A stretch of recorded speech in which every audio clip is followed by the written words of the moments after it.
Good afternoon and welcome to the Middle East Forum's webinar and podcast series, Israel Insider with Ashley Perry. I'm Dexter Van Zyl and I will be moderating the discussion today. We are pleased to have Ashley Perry, advisor to the Middle East Forum's Israel office, join us this week to update us on the top events going on in Israel. Mr. Perry will be giving us a briefing on current Israeli affairs for 15 minutes, and then we'll open it up for questions. Should you wish to ask a question, please use the Q&A box located at the bottom of your screen to type your question. And with that, I will turn the discussion over to Mr. Ashley Perry. Thank you. Thank you very much, Dexter, and good evening from Israel. We're now in the middle of the Sukkot holiday here in Israel, so politics, to a certain extent, has been put on the back burner.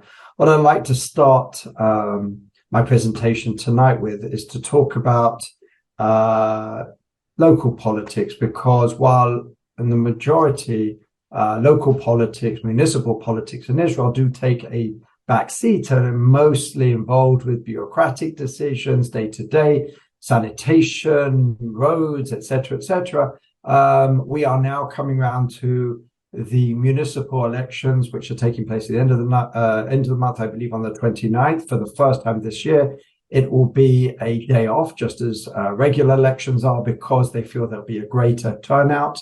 The authorities felt that the turnout 5 years ago was low enough that they needed to incentivize a greater turnout. So for the first time this year, it will be a day off. But why are municipal elections important? A number of years ago, politicians from the national parties realized that there's a lot to be gained at the municipal level. There's budgets, there's influence, there's jobs, there's all sorts of goodies for the main political parties. So today, all the main political parties will be running lists in many different cities and towns throughout Israel. It's what's interesting about municipal elections is you get to vote twice. Once for the mayor or the head of the municipality, and once for a party list, which works similar to the national level, that basically it's proportional representation.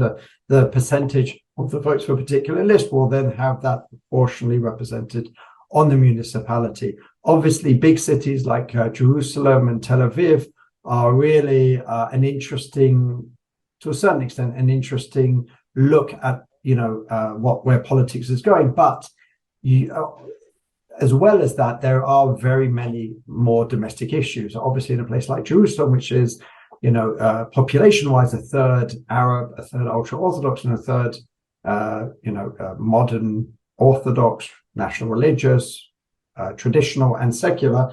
That's not necessarily replicated in the voting. Most Arab residents of Jerusalem. And the interesting thing, again, the difference between national and municipal elections is Jerusalem Arabs who are not citizens of Israel can vote in municipal elections, whereas they're not able to vote on the national level. But most do not do so on ideological reasons. They don't believe in voting on Israeli elections. They don't want to give it to legitimacy. So turnout is generally smaller. So it's really proportioned in the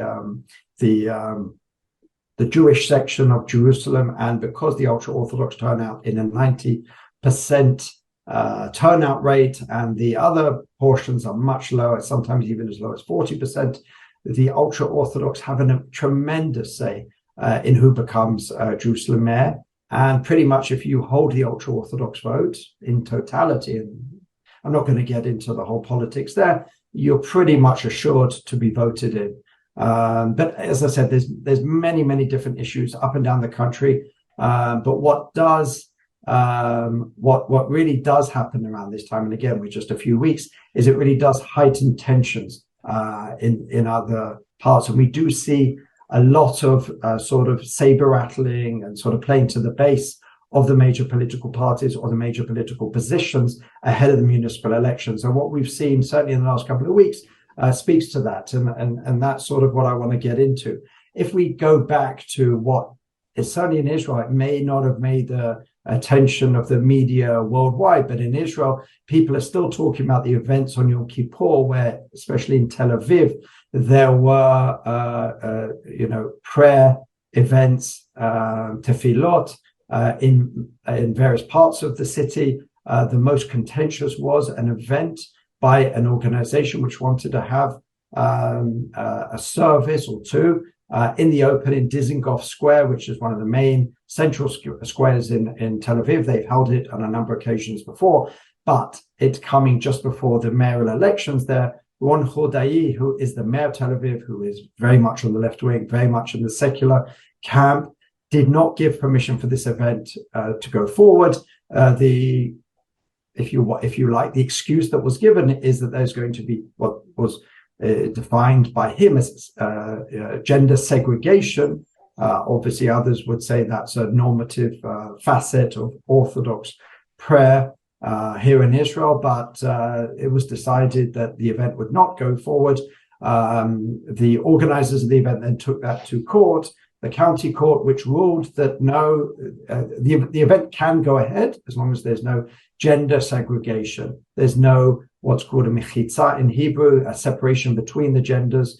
So what happened on the day is that there was a few poles going across, a few bamboo poles with some Israeli flags. Ironically or not, the police who came to the event decided that did not constitute what the court described as a mechitza, a permanent divide or something more permanent, and they allowed the event to go on. It riled some of the more secular, hardcore secular opponents of the event, who basically ripped down the poles, ripped down the Israeli flags, and basically caused the event not to happen. That was the central event. That's what made the news. What the Tel Aviv religious authority came out with tonight is apparently it wasn't the only event. There were at least another 18 events going on around the city where Jewish prayer events, whether they were separated by mechitza or not, whether they're out in the open or not. There were all sorts of events. Apparently, one report was a woman walked in the middle of the service in her bathing suit, swimming costume, came up to the bima, which is where the Torah is read, shouting Nazis and child killers and all this sort of thing. So really, really strong events, especially on the sort of hard left, hard secularists in Israel. But it has riled up quite a lot of tensions between the religious and the non-religious, which has already been brewing, obviously, because of the judicial reform that's been going on for a good part of the year. But it's really been stoked by these municipal elections because obviously Ron Chodai knows his city, knows that the vast majority, or at least a significant majority, are secularists, want to keep Tel Aviv with a very secular face, and knows to play into that. These tensions play into his continued rule. I think he's already had 2 terms. I think he's seeking a third after his failed attempt at national politics in one of the previous elections. So really he's playing into that, and we've seen not just in Tel Aviv but other bastions of the secular population have sort of been used, let's say manipulated ahead during the Jewish holidays, but very much keeping a look at the municipal elections. Obviously on the other side we have something similar, obviously not in manner but certainly in vehemence, coming from the ultra-Orthodox parties who have really been saber-rattling ahead of the elections. They've been talking about, we have Goldknopf, the leader of the United Torah Judaism, saying that when the Knesset returns, which is also happening in the next couple of weeks, the first thing on the agenda is the enlistment law, which, as we know, the ultra-Orthodox want to have a blanket enlistment for any of their community that wants to learn Torah and not serve in the army. That's obviously been a big problem. The High Court, the Supreme Court, has ruled a few times that that is unfair, unconstitutional, and has asked the government or the parliament, I should say, to deal with that issue, to legislate. It keeps on asking for more time to do so, and it's certainly a great headache for Prime Minister Benjamin Netanyahu, because, as we know, a large backbone of his current government, and pretty much most governments that he has had throughout his political career, certainly as leader, have had a significant contingent of ultra-Orthodox, and probably up until this government, or maybe the last one, had given him the least amount of headaches. We have Golkanov, who I would argue is pretty much a political novice. This is the first time he's been in politics. He's been placed at the leadership position. He's come out with some extraordinary comments, which I would argue that more seasoned ultra-Orthodox politicians would never have dreamed to do in the past. But the fact that he's come out now and says, if this enlistment law is not passed at the beginning of the Knesset, we will seriously consider leaving the government. Now, there have been analysts who have looked at this and said, is this serious or is it not? By the way, coupled with that, we have Eichler, another member of Knesset, who came out only yesterday or maybe today, I can't remember when it was, who said that the ultra-Orthodox have no rights in this country. They only have obligations, which, others would argue is ironic because they're a community not forced to serve in the army. They're a community which receives a disproportionate amount of the budget for non-recognized education, etc., etc. But again, analysts in the ultra-Orthodox community believe that this is more saber-rattling ahead of the municipal elections. But what I would say is, first of all, it may well be related to the tensions around the holidays. The ultra-Orthodox leaders, the rabbis in that community, tend to give more interviews than normal around the high holidays. And also that coupled with the municipal elections, where the ultra-Orthodox took a bit of a battering last time. They lost in Bet Shemesh, which is a major bastion of ultra-Orthodox influence, and they lost to a national religious woman for the mayoral position. And that was a real bruising for the ultra-Orthodox politicians. They are really, really making sure that they claim as many mayoralties as possible and also as many seats in other towns and cities. So they really have to rally the base. But I would argue a couple of things. First of all, this can get out of control. As I said, Goldknopf is a bit of a political novice, and I don't think he has the seasoned understanding of others like Gaffney, like previously Litzman, who are leaders of the United Torah Judaism in the past, who understood, yes, there's a certain point you do not cross. There are red lines, and you don't want to get into a situation where you threaten something that you can no longer deliver. So while I would say at the moment this isn't necessarily something that could bring down the government, it could if it's left unresolved for a number of months. For the next few weeks, they're going to be, as much of the rest of the country, are going to be involved in domestic, even municipal politics. So I don't think the government is going to fall, as was suggested in the first couple of weeks of the Knesset. But I wouldn't necessarily think, if this issue does not get resolved, that it could not cause some major tensions within the government. It's certainly something that Netanyahu doesn't want to have to deal with, especially as we've talked about in recent weeks, his main goal, his main prize at this point is normalization with the Saudis. On that note, there's again some positive news after a minister went to Saudi Arabia last week. This week we had Minister Kari, who spoke at normally a postal event, but one cannot ignore the fact that an Israeli minister, his communications minister, gave a speech, the first ever speech in Saudi Arabia. Most of it, like all the other delegates from around the world, was given in English, but he did speak towards the end a little bit in what he describes as his mother tongue, Tunisian Arabic. But again, it's really just showed it's another step on the way to this normalization, and the fact that Kari and his team put out pictures of him celebrating Sukkot with the Sefer Torah, with prayers in Saudi Arabia. Again, it's just another good sign of the warming of relations. We did have two very senior US envoys this week in Israel who are trying to piece together this, what I called last week is a sort of quadrilateral understanding. It's not just the Americans, it's not just the Saudis and the Israelis. The Palestinian element cannot be ignored. The Saudis, to a lesser extent, but the Americans, arguably to a greater extent, want something on the Palestinian issue. Obviously, the Palestinians want to be involved. And there was talk exactly what that could be. As we've spoken about in previous weeks, the Israeli government's going to have a lot of problems if there's something that happens on the ground. The Palestinians are pushing with the backing to a certain extent of the Americans, that Israel will hand over parts of Area C. Area C, as we know, is the part of the West Bank, Judea, and Samaria, which is completely governed at an administrative level and a military level by Israel. That's where all the settlements are. And the Palestinians for a long time have been arguing, calling for a portion of that to be apportioned to either Area A, where they have full control, or B, where they have partial control. That is a non-starter, I would argue, from the point of view of this government. But these are the kind of what the Palestinians are calling irreversible steps that they're calling for. The Israeli delegation that met the US envoys have been beating this drum for a while. They're prepared to go far economically, financially, socially, but on the ground, it'll be very hard to push anything more. So that's something which is going to prove to be quite difficult to see how they can make steps which the Palestinians will be satisfied with, which will satisfy, let's say, more progressive members of the American administration and even Congress, who may have to chime in at one point.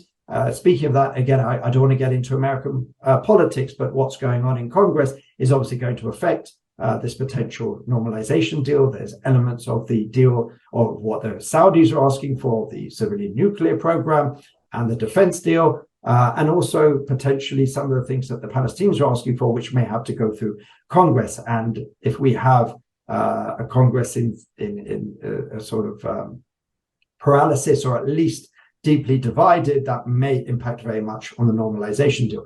People are now starting to give a bit of a date on the normalization deal. They're talking about January. So obviously there's a lot of moving pieces, and a lot of pieces that have to get in place, because if it gets beyond January, the American President Biden and many people around him are going to be able to have less attention to this, because we're obviously entering an election year in the US, and there are several other factors. Finally, there was an interesting OECD report that came out, which was sort of coupled with the continued weakening of the Israeli shekel, raised a few eyebrows here. Not necessarily for the first time, but probably for the first time in such a blunt way. The OECD said that called on the Israeli government to halt the subsidies it gives to the ultra-Orthodox community. It said this incentivizes them into the workforce, etc., and says that it endangers the future stability of the Israeli economy. It did talk about a two-tier Israeli economy with high tech at the top and other markets or fields below. So that's something which certainly this Israeli government has to get its teeth into a little bit. Obviously, as is their want in Israeli politics, everyone has to comment and look into conspiracies. We had Moshe Gafni, one of the leaders of the United Torah Judaism, who said that this report was created by members of the demonstration movement against the reform, etc., etc., and he's prepared to debate anyone about how well the Israeli economy is doing. So nothing in Israel is unpolitical these days, and there's a lot of divisions, and it just sort of speaks to the fact that everything that is coming out is looked at differently depending where you come down politically, religiously, socially, economically. And with that, I'm happy to answer any questions. Thank you so much. Now, one of the questions is, can you give us additional information on the group calling itself Netzach, are so-called secular Israelis showing resentment to the left-wing media? Secular Israelis showing resentment to the left-wing media? That I haven't heard about. Okay. I haven't. What I would say, I saw for the first time today. Apparently, it's been around for a few weeks, which speaks a little bit towards these divisions. I'd never seen this before, actually, in practice. But apparently, there is a group on the left against the judicial reform, left-wing. It seems on the secular side, who actually drew a map dividing Israel between what they call Medinat Yisrael, the state of Israel, and Medina Yehudit, the state of Judea, if you like. And they basically try to divide it up into a more secular left-wing and arguably Ashkenazi side, and then left the rest to the other side. It's unclear exactly who's behind it, but it's remarkable that there are some people and some organizations which are talking about that split, and it really does go to show how far this debate has come. Again, it could be one or two people, could be 10 people, 50 people, I'm not 100% sure, But the fact that are even those voices is an extremely worrying precedent in Israeli political discourse. Okay, now there's another question that says that the organization that ran the Tel Aviv event in Dizengoff Square, Rosh Yehudi, has been called an extremist Orthodox group. Is this just propaganda, or is there a legitimate reason to call it extremist? Again, depending on which side you come down on. Obviously, if you're against the judicial reform, if you're on the left side, if you're on the secular side, then you don't want to see this at all. And yes, this organization is associated with people on the more right wing, what they would call far right, on the religious, national religious. It's not an ultra-Orthodox group, it's a national religious, but it's more on what's called the Hardal, which is Haredi Leumi. It's something in between national religious and ultra-Orthodox. It's a relatively new phenomenon, certainly on the Israeli political scene. And they're the ones who are behind it. But this is an organization which has been doing these events for a number of years in Tel Aviv. So they would argue there's nothing different about what they've been doing. And at the end of the day, there was, to the best of my knowledge, there was no lectures given, there was no pamphlets given out, there was no political posturing. It was just, to the best of my knowledge, a prayer event. But what goes against that, and those who claim that, it was to, get out the extremists, is the fact that these attacks, there was 18 attacks on prayer groups and synagogues throughout the city, and most of them were just regular events by regular people. So it wasn't just about this group. Perhaps this was the most high profile, and some of its opponents will point to those who are behind this group. But at the end of the day, that doesn't speak to the 17 other events that happened around the city. Okay, now I'm going to go beyond my remit and ask a question that just popped into my head while you were talking, and maybe it's too large a topic, but just how sustainable do people think it is for the Orthodox not to serve in the military on a security level over the long haul? Would Israel be able to defend itself just with secular soldiers? Well, first of all, it's not just secular soldiers. The national religious community, the traditional community, okay, all sectors outside of the ultra-Orthodox do their service. They're mandated to do their service. Obviously, there are many people who get out of it for various reasons, and probably that's highest within the secular community. What's different about the ultra-Orthodox community is they have a blanket dispensation. At this point in time, if you say that you are learning, you do not have to go to the army. But we shouldn't, tar the whole community with the same brush. There are many different elements within the ultra-Orthodox community, and there are those who serve. For example, in the Sephardi ultra-Orthodox community, you're more likely to serve.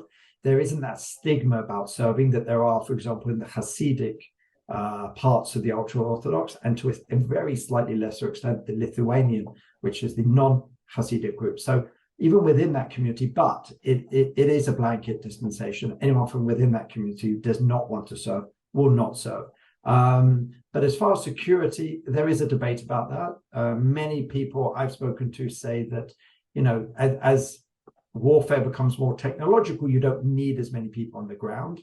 You don't actually need as many people in the army. The interesting thing is the ultra-Orthodox are pushing for what they call a professional army. Now, have they done the research?